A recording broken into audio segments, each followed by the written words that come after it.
السلام علیکم۔ حضرت ایوب علیہ السلام نے اس زندہ بچ جانے والے نوکر کو منع کیا، تکفیر نہ کر۔ جب اللہ نے مجھے 7,000 بھیڑیں دی تھیں تو اس وقت تم نے مجھ سے یہ نہیں کہا تھا کہ میں اللہ سے پوچھوں کہ وہ مجھ پر اتنا مہربان کیوں ہے؟ اس نے ازراہ کرم اور مہربانی 7,000 بھیڑیں دی تھیں، اب اس نے واپس لے لیں، پھر گلہ شکوہ کس بات کا؟ اب ان دو خبروں نے حضرت ایوب علیہ السلام کو بظاہر پریشان کیا تھا کہ 3,000 اونٹوں کے غلے پر بابلیوں نے حملہ کر دیا۔ یہ 3 الگ الگ بابلی لٹیروں کے غول تھے۔ یہاں بھی سارے نوکر چاکر قتل کر دیے گئے، اور یہاں بھی 3,000 اونٹ تینوں بابلی غول لوٹ کر لے گئے، نوکر چاکر مارے گئے۔ ایک نوکر یہ بری خبر سنانے کے لیے زندہ بچ گیا اور بدحواس گھبرایا ہوا حضرت ایوب علیہ السلام کے پاس پہنچا اور کہا، اے میرے آقا، ہم کہیں کے نہ رہے۔ حضرت ایوب علیہ السلام نے پوچھا، تیرے ساتھ کیا سانحہ پیش آیا؟ خدا نے چاہا تو میں شکر کرنے والا ہی رہوں گا اور صبر کا دامن میرے ہاتھ سے نہیں چھوٹے گا۔ نوکر نے ساری روزاد غم بیان کر دی اور کہا، ان ظالموں نے اپنی دانست میں ہم سب کو قتل کر دیا تھا، لیکن میری قسمت تھی کہ میں بچ گیا۔ سارے اونٹ بابلی لٹیرے اپنے ساتھ لوٹ کر لے گئے۔ حضرت ایوب علیہ السلام نے پھر کلمہ صبر و شکر ادا کیا اور نوکر سے کہا، میں برہنہ دنیا میں آیا تھا اور جب جاؤں گا تو برہنہ ہی جاؤں گا، تو اس میں حیرت کی کیا بات ہوگی، اور میں کس زبان سے خدا سے شکوہ کروں؟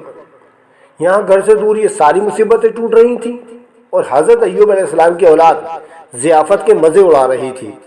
کھانے پینے میں وہ سب مشغول تھے کہ وہ اس اٹھنے والی آندھی کو بھی نہ دیکھ سکے جو بیابان سے ان کی طرف بڑھتی چلی آ رہی تھی۔ ہواؤں کے طوفانی جھکڑوں کی آوازیں اس وقت ان کے کانوں میں پڑی جب یہ طوفانی تھپیڑے ان کے مکان کی دیواریں اور چھتیں اڑانے لگے۔ ایک چالاک نوکر بھاگ نکلا اور اس کے نکل جانے کے فوراً بعد ہی دیواریں گرنا شروع ہو گئیں اور چھتیں بیٹھ گئیں۔ چھت کے نیچے جو بھی تھا ہلاک ہو گیا۔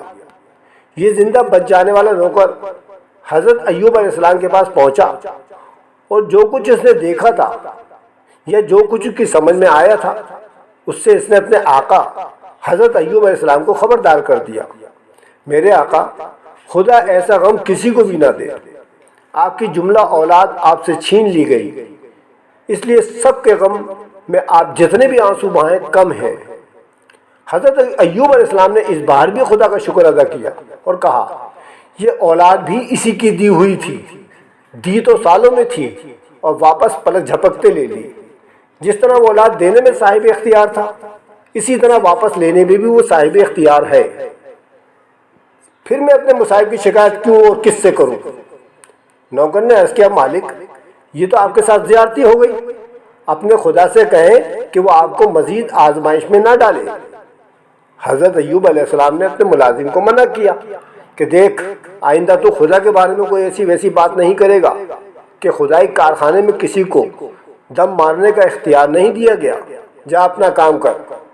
اس کے بعد حضرت ایوب علیہ السلام نے اٹھ کر اپنا پیراہن چاک کیا اور سر کے بال کٹوا دیے، پھر زمین پر گر کے سجدہ کیا اور کہا، خدا بندہ، سب جانتے ہیں کہ میں اپنی ماں کے پیٹ سے ننگا نکلا تھا اور ننگا ہی واپس جاؤں گا۔ تو نے جو کچھ مجھے دیا تھا وہ واپس لے لیا، تیرا نام مبارک ہے۔ بیوی کو یہ ساری خبریں بہت بعد میں ملی۔ انہوں نے حضرت ایوب علیہ السلام سے کہا، تم تو بڑے پاک باز اور راز باز تھے، مگر تمہارے خدا بند نے تم سے یہ کیسا سلوک کیا؟ کیا تم اب بھی خدا بند کے شکر گزار رہو گے؟ حضرت ایوب علیہ السلام نے بیوی کو منع کیا کہ خدا بند کی شان میں تکفیر نہ کرے۔ بیوی نے روتے ہوئے جھگڑنے کے انداز میں کہا کہ تم تو اپنے رب کے بڑے شکر گزار بندے تھے، اس نے تمہاری شکر گزاری کی یہ صلہ دیا کہ مال و دولت، جائیداد، نوکر اور اولاد سے محروم کر دیا۔ اب تمہارے پاس خدا بند کی شکر گزاری کے لیے کچھ بھی نہیں رہا۔ تم سے اچھے تو وہ لوگ ہیں جو تمہارے خدا بند کے بجائے دیوی دیوتاؤں کو پوجتے۔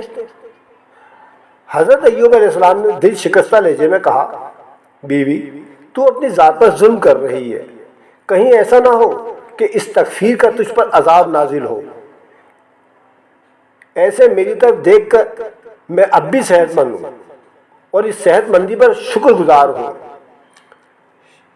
شیطان حضرت ایوب علیہ السلام کی راز بازی اور شکر گزاری پر بہت مغموم تھا۔ اس کی سمجھ میں نہیں آ رہا تھا کہ وہ کیا کرے۔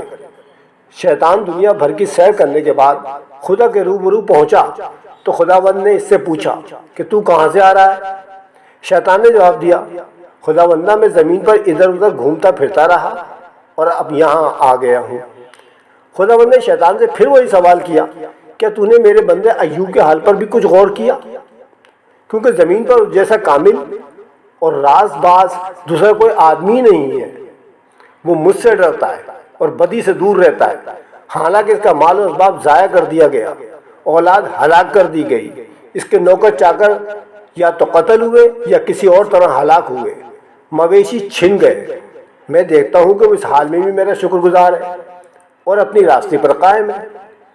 میں نے یہ بھی دیکھا ہے کہ اس کی بیوی ہمت ہار گئی ہے اور صبر و شکر کا دامن اس کے ہاتھ سے چھوٹ گیا ہے، مگر وہ ایوب کو صبر و استقامت سے نہ ہٹا سکی۔ وہ اب بھی میرا شکر گزار ہے۔ شیطان نے کہا، اے خداوندہ، اس کے صبر و شکر کے مراحل اس وقت تک طے نہ ہوں گے جب تک وہ صحت مند ہے۔ اگر اس کی کھال اور گوشت اس کے جسم کو چھوڑ دے تب میں دیکھوں گا کہ کس طرح تیرا شکر ادا کرتا ہے۔ آدمی اپنا سارا مال اپنی جان پر قربان کر دیتا ہے۔ خداوند نے کہا، میں نے پہلے ایوب کے مال و اولاد پر تجھے اختیار دیا تھا، اب تو ایوب کی صحت برباد کرنا چاہتا ہے۔ جہاں میں نے تجھے اختیار دیا، ایوب کی صحت کو برباد کر دے، مگر یہ خیال رہے کہ میں نے ایوب کی صحت تیرے اختیار میں دے دی، مگر اس کی جان تیرے اختیار میں نہیں دی ہے۔ شیطان وہاں سے چلا آیا اور حضرت ایوب کے پاس آ گیا اور ان کو ایسی بیماری میں مبتلا کر دیا کہ ان کے سارے جسم پر آبلے نمودار ہو گئے۔ حضرت ایوب علیہ السلام کے پاس اس بیماری کا کوئی علاج نہ تھا۔ تلوے سے لے کر سر تک پھوڑے نمودار ہو گئے تھے۔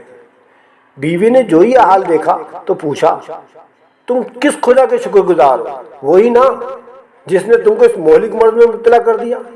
کیا تم اب بھی اپنے رب کا شکر ادا کرتے رہو گے؟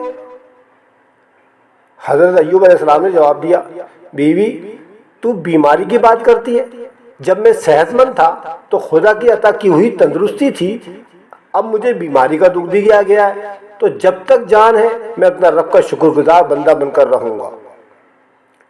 مگر بیوی کو غصہ آ گیا۔ انہوں نے کہا، کمال ہے کہ اب بھی تمہارا خدا پر ایمان و بھروسہ ہے۔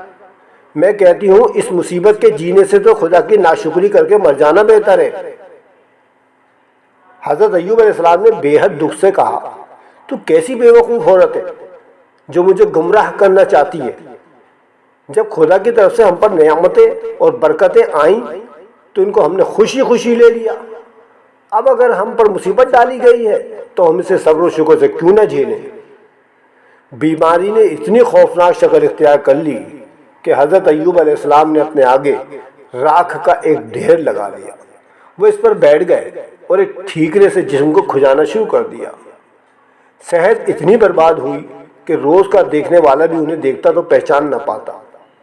جو لوگ حضرت ایوب علیہ السلام سے واقف تھے وہ انہیں دیکھ دیکھ کر آپس میں کہتے تھے کہ یہ تو اللہ کا بڑا راز باز بندہ تھا، پھر اس پر مصیبت کیوں نازل ہوئی۔